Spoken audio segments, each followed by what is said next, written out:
Ryan Garcia was caught doing some pretty weird stuff with Bobby Altoff in the recent video I did covering her divorce, and potentially cheating with Drake. That's not the only thing Ryan Garcia has been up to lately. This guy has been busier than Elon Musk throwing sneaky little shots at Instagram for being down the other day. But a lot of people are starting to think that Ryan Garcia is on drugs and or alcohol. Jake Paul being one of the many that recently called Ryan Garcia out for this publicly. It's Jake Paul. Why wouldn't he run to the internet? Except he's doing it off some cocaine. That boy is getting that shit straight from Colombia or something. That shit's strong. Brian, I love you. You know that, bro, but you gotta chill out, bro. Because, like, there's a line and people, you just seem like you're losing your mind and acting thirsty and desperate and saying you're a billionaire when you've had one money fight.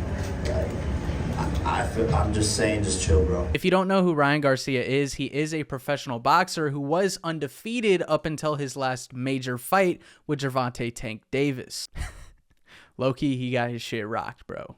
Gervonta put him on the floor multiple times. He just ducked underneath that left hook, but got cut. Oh, what a shot! Like that, Gervonta Davis drops Ryan Garcia. But it was one of the few left hooks he's been able to get in. Another left hook and a right hand by Garcia. And now, oh, Garcia forced to take a knee. The thing that made Ryan Garcia different from many other boxers was his influence in the social media world and how quickly he rose to major internet fame with viral video after viral video showing off his insanely fast punching speed.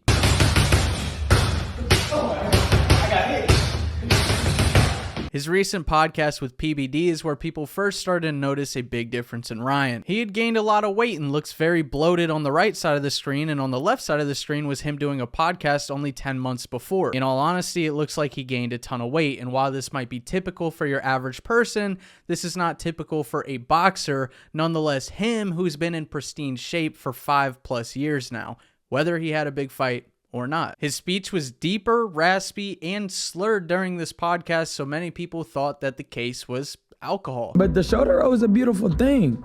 And Mayweather is so super good at it. Take it from me, somebody who drank a ton over COVID. It's a regret I have. I drank entirely way too much. I gained like 40 to 50 pounds. Since then, I've lost a lot of it. We back in the gym, baby, but we got work to do. But I'm a prime example of alcohol can very quickly do this to somebody. So it would make a lot of sense in Ryan Garcia's case. And that wasn't the only podcast he had these problems on. He did another podcast after that, and well, let's just say that the comment section speaks for itself. Not only did people comment about the issues that were arising, but people were already expecting him to come on this podcast and act in such ways, which he did. So at this point, the world basically thinks it's either an alcohol or a cocaine problem. And something that goes pretty hand in hand with both of those things is high-stake gambling. And that's not to say everybody that gambles has a cocaine addiction or has a freaking alcohol problem. You can gamble and not even have a gambling problem.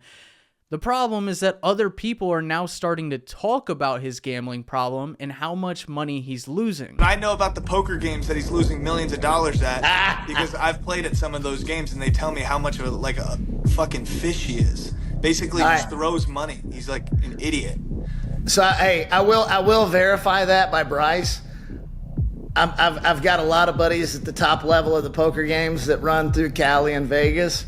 And he's definitely a fucking fish that loses a lot of money. A lot. So even if he doesn't have some huge gambling problem, I don't think it's a long shot to say that these substances are probably a lot more accessible at events like this, especially when there's this much money on the line and it is high stakes games. Ryan's next fight is with Haney, and they have been doing a lot of promotion. A lot. You're not my friend. Remember that. You're not my friend.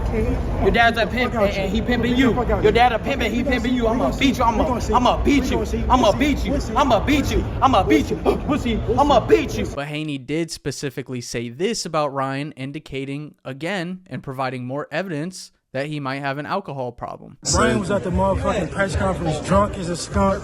Hopefully, you know, he get it together before April 20th. With the entire world and the entire internet coming against Ryan Garcia for what might be alcohol or cocaine or this or that, he finally takes the stage and he specifically answers and addresses the cocaine problem. At the end of the day, you know, I want to clarify some Stop things. the coke, nigga. It's fucking up your voice. I want to clarify some things. I want to clarify some things. I don't do cocaine. I would do a live drug test. What do you do? I would do a What do you live do? drug test. What do you do? I drink and I smoke weed, and so has the majority of this room. I'm real. I'm like this. I do drink. I do smoke. Now what? It's okay.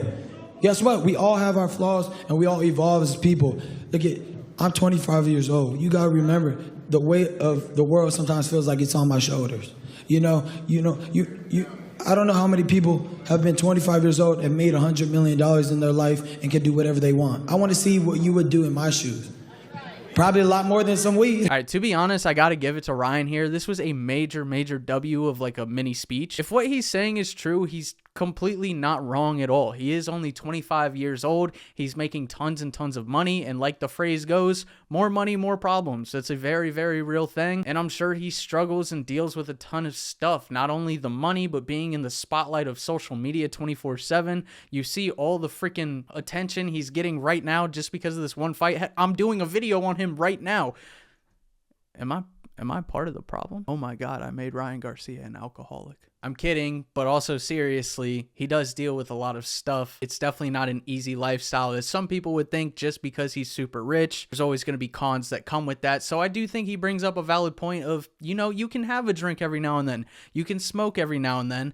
I think the one problem is that I don't know if all that is true, what he said on stage, because that wouldn't make sense that in a 10-month period, he gained that much weight, and with the voice change and everything else, seems a little suspect. And as of this week, there were reports that something may have happened to Ryan Garcia, but he came out and said he was fine. Days later, he sent off a bunch of these tweets in regards to Bohemian Grove, which is allegedly a secretive, invite-only satanic group that many people believe to have committed horrific crimes. The story is that Ryan Garcia was abducted by this group and saw them do horrific acts himself. He speaks of this firsthand. Dude, I might have to do a whole video on this Bohemian Grove thing because I'm just looking at some of this crap right now and it is actually insane. Like, if this is true, this is sick. I've never heard of this before. The very latest video from Ryan actually came out a few minutes before I sat down to record this video, and he says that he's no longer talking about the substance abuse or anything that people are talking about him for right now. He's locked in on boxing. That's the only thing he's going to talk about, and he says that the fight is still on for 420. I don't know why I find it so ironically funny that this fight is scheduled on 420. There's so much going on with Ryan Garcia right now, and so many questions that are left unanswered. Is he facing substance abuse problems? Does he have a mental health crisis that he actually needs to seek help for? Or is this just the day and age we're living in where Ryan Garcia is willing to do all of this just to get more ticket sales on his fight? Is this literally all marketing to sell more pay-per-views? Definitely wouldn't be the first time we've seen some crazy shit go down, literally just to sell more tickets or pay-per-views. Let me know your thoughts on this. Do y'all think Ryan is okay? If you missed the last video, this one was crazy, so make sure you go check that one out, and I will see y'all in the next video. Peace.